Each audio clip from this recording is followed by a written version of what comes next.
வாழ்க்கையிலுடைய அர்த்தம் உங்களுக்கு புரியணும்னா இந்த ஸ்டோரிய ஃபுல்லாவே பாருங்க. அப்படியே என் பேச்சை ஃபாலோ பண்ணிக்கங்க. ஒரு ஊர்ல ஒரு வயதான அரசர் வாழ்ந்து வர்றார். அவர் என்னதான் பணம், மக்கள், பதவி, புகழ் என எல்லாத்தையும் சம்பாதிச்சாலும் அவர் தன்னுடைய 3 அமைச்சர்களை கூப்பிட்டு அவருடைய 3 ஆசைகளை சொல்றாரு. முதலாவது, அவர் இறந்த பின்னாடி அவருடைய சவப்பெட்டிய இந்த உலகத்திலேயே முதன்மையான மருத்துவர்கள் தான் தூக்கணும்னு சொல்றாரு. இரண்டாவது, அவருடைய கடைசி பாதை கல்லறை வரைக்கும் தங்கத்தாலும் வைரத்தாலும் அமைக்கப்பட்டிருக்கணும்னு சொல்றாரு. மூன்றாவது, அவருடைய கை சவப்பெட்டிக்கு வெளியில தொங்க விடணும்னு சொல்றாரு.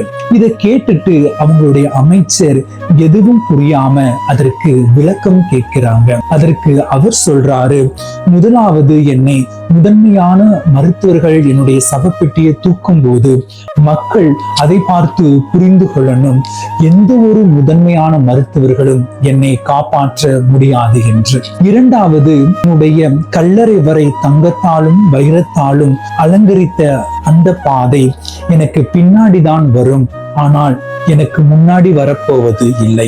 மூன்றாவது, சவப்பெட்டிக்கு வெளியே ஏன் என் கையை தொங்கவிட சொன்னேன் என்றால், நான் இந்த உலகத்திற்கு வரும்போது வெறும் கையோடு தான் வந்தேன், போகும்போதும் வெறும் கையோடு தான் போகின்றேன் என்று மக்கள் புரிந்து கொள்ளவே அவ்வாறு சொன்னேன் என்றார். கேட்ட அவருடைய அமைச்சர்கள் வியப்படைந்து இருந்தார்கள். யார் என்று கேட்டால் உங்களுக்கே ரொம்பவும் சாக்கா இருக்குங்க. இவர்தான் அலெக்சாண்டர் தி கிரேட் ஜாக்குவர்.